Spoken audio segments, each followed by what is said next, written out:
A House Reclaimed. Chapter 1. The gift I handed my daughter, Sarah. The keys to her new home, a sleek two-story in Norwalk, with wide windows and a garden she'd always dreamed of. I'd poured everything into it. Years of late nights at my consulting firm, deals that cost me more than money. Her joy was supposed to be my reward, but that same day, her husband, Michael, and his family descended, turning her sanctuary into a stage for their demands. Their smug grins burned into me, and I vowed to erase them. My phone buzzed, Sarah's voice trembling through the speaker. "Dad, Michael says the house isn't right for him." In the background, his voice sliced through, sharp and derisive. "Not my style, Sarah, you know that." My grip tightened, the pen in my hand nearly snapping. The notary's office, with its stale air and flickering fluorescent lights, felt suffocating as I signed the final papers. Sarah's call came at the worst moment, right as I sealed the gift I'd sacrificed so much for. The keys, engraved with Sarah, glinted in my palm, heavy with hope and dread. 20 years ago, after my wife passed, I swore Sarah would never want for anything. At 9, she'd sketched her dream house on a scrap of paper during a diner breakfast. Big windows, a porch, flowers everywhere. That memory fueled me through sleepless nights, through betrayals by business partners who'd nearly ruined me. This house was supposed to be pure, a haven for her. But Michael was already poisoning it. "It's fine, sweetheart," I told her, my voice steady despite the rage in my chest. "Focus on settling in. I'll be there soon." The notary, a stern woman with grey streaks in her hair, slid the deed across the desk. I tucked it into my coat, its weight grounding me. Outside, Norwalk's streets were hushed, the March sky a dull slate. The keys felt like a lifeline as I drove to Sarah's new home, my mind replaying Michael's words. Not my style. The house was perfect white walls, oak floors, a garden ready for her tulips. If he didn't like it, that was his problem. But I knew it wouldn't stay that way. Chapter 2. The Intrusion. Sarah stood in the driveway, her coat pulled tight against the wind, her smile faint as she waved. I parked and stepped out, pressing the keys into her hand. She clutched them, her fingers hesitant, as if she didn't believe she deserved them. "Thank you, Dad," she whispered, her eyes flicking to Michael's car, its trunk open, boxes spilling out. My stomach twisted, but I swallowed my questions and squeezed her shoulder. "Let's go inside," I said. The front door slammed, and Evelyn, Michael's mother, barked from the kitchen. "This place is a mess, Sarah. Did you even check the counters?" I wasn't there for that moment, but Sarah's call later painted it vividly. Her voice was tight, like she was afraid to breathe. "They're settling in," she said, but the tremor in her words told me otherwise. I was back at my bungalow in Darien, pacing the living room, the phone pressed to my ear. A crash echoed in the background, followed by Michael's laugh. "Careful, Sarah. Don't ruin my stuff." "Are you okay?" I asked, gripping the phone. She forced a laugh, thin and brittle. "Fine, Dad, just busy." But I heard Evelyn's voice again, sharp as a whip. "Sarah, the coffee's cold already." The call cut off, and I sank onto the couch, picturing Sarah in that kitchen, her hands shaking as she tried to please them. I saw Evelyn, her heels clicking, directing movers like a tyrant, while Michael lounged, his smirk daring Sarah to protest. The house, her house, was being claimed, its floors scuffed, its walls marked by strangers. Chapter 3. The Breaking Point. The next morning, Sarah called again, her voice barely audible. "They're still unpacking, but it's a lot." I stood in my kitchen, the coffee pot cold, my hands gripping the counter. "They're treating me like I don't belong," she whispered. I pictured her scrubbing dishes, her sleeves rolled up, while Evelyn criticized every move. "This table's filthy," Evelyn would snap, pointing at a spotless surface. Michael would chime in, lazy and cruel. "Sarah, you missed a spot."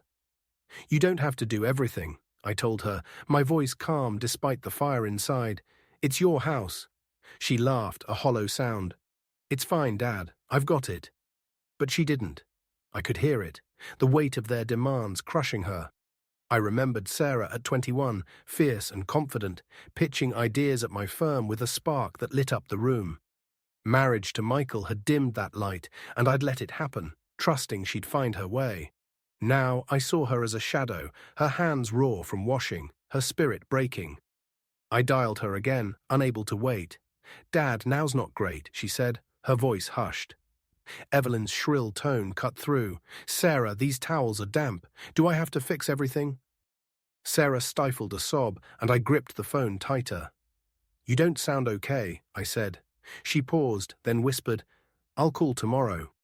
The line went dead, and I stood frozen, the silence of my bungalow pressing in. My anger flared, but beneath it was resolve. I'd given her that house for happiness, not this. Chapter 4. The fight begins. Sarah's next call came late, her voice broken. "Dad, I can't do this. They treat me like I'm nothing." She sobbed, describing the endless orders, Evelyn's venom, Michael's mockery. I stood in my kitchen, the air thick with the scent of cedar and coffee. "Why didn't you tell me sooner?" I asked, my voice low, rage simmering. "I didn't want you to worry," she said. "Please don't come. It'll make it worse." But I couldn't stay away. "I'll fix this," I promised, my hands shaking. "Just don't do anything rash," she pleaded. The call ended, and I stared at a photo of Sarah at 11, grinning with paint on her cheeks, from a summer we'd redecorated her room. I'd failed her by trusting Michael, but never again. 20 years ago, a partner had betrayed me, nearly tanking my firm. That lesson hardened me, and now, staring at Sarah's photo, I felt that same steel return. Michael and Evelyn would regret crossing us. I drove to Sarah's house, the streets dark, the keys in my pocket pressing against my thigh. I didn't know what I'd say, but I couldn't let her face this alone.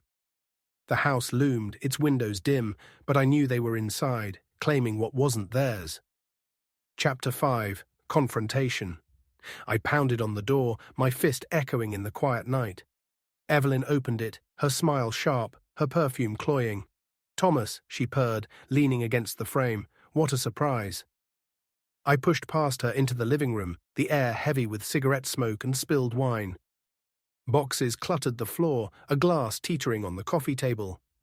Michael lounged on the couch, his phone glowing, while Sarah stood in the corner, her eyes wide with fear. "Dad," she whispered, shaking her head. But I didn't stop. "You need to leave," I said, my voice cutting through the room. "This is Sarah's house." Evelyn laughed, cold and brittle. "Oh, Thomas, so dramatic." Michael stood, smirking. "Chill out, old man." I stepped closer, fists clenched. "You've got no right to treat her like this. Get out." Sarah stepped forward, her voice trembling but firm. "This is my home," she said, staring at Michael. Evelyn crossed her arms, her necklace glinting. "Who's going to make us? You?" Michael pulled out a stack of papers, waving them. "This says we stay, legally."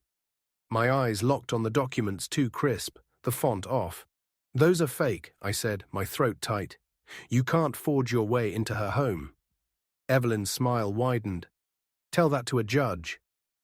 But Michael's eyes flicked to her, uncertain. I turned to Sarah, her face pale but resolute.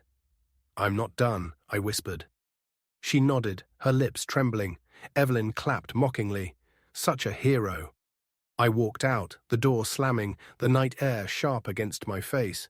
Their laughter echoed, but so did Sarah's strength. I'd be back. Chapter 6. The counter-strike. Evelyn's voice crackled through the phone the next day. "You're making a mistake, Thomas. Keep pushing, and we'll bury you." I sat by the fire in my bungalow, its warmth doing little to ease the chill of her threat. Sarah was upstairs, safe after I'd picked her up last night, her eyes red, her bag barely packed. "Your documents won't hold up," I said, my voice steady. She laughed, icy and sharp. "They're real enough." I hung up, my resolve hardening. I called Karen Holt, an attorney I'd known for years. Her office was stark, all glass and steel, the hum of Norwalk outside. "Those documents are fake," she said, sliding a folder across her desk. "But we need proof." She suggested a detective, David Lane, handing me his card. "He's thorough," she said. "He'll find their weaknesses."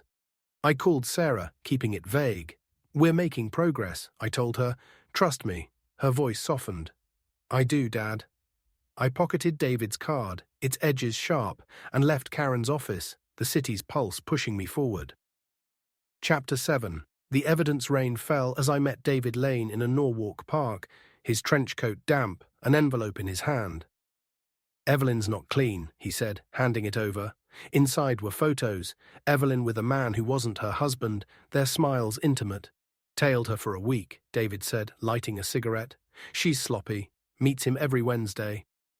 The photos were a weapon, a crack in Evelyn's facade.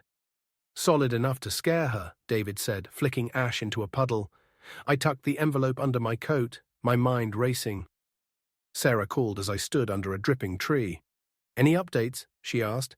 "We're getting there," I said, shielding the phone. "Trust me." Chapter 8. The final stand, I slammed my fist against Sarah's door, the envelope burning in my hand. Sarah stood beside me, her hand brushing mine. Evelyn opened the door, her smirk fading. "You've got 10 minutes to leave," I said, stepping inside. The room was chaos boxes, wine stains, cigarette butts. I tossed the envelope onto the table, a photo of Evelyn sliding out. Her face paled. "Where did you get that?" she hissed. "Doesn't matter," I said. "It's going public unless you leave." Sarah stepped forward, her voice steady. "This is my house. You're done here." Michael laughed, but it was weak, his hands clutching forged papers. "You're bluffing," he said, but his eyes betrayed him. "The police are on their way," I bluffed. Evelyn's composure cracked, her voice shaking. "Please, don't do this." Sarah grabbed the photo, holding it like a shield. "No more lies," she said. Evelyn lunged, but Sarah stood firm. 5 minutes, I said, stepping back. Michael cursed, kicking a box, its contents spilling. Sarah's grip on my hand tightened, her strength undeniable. Chapter 9. Reclamation.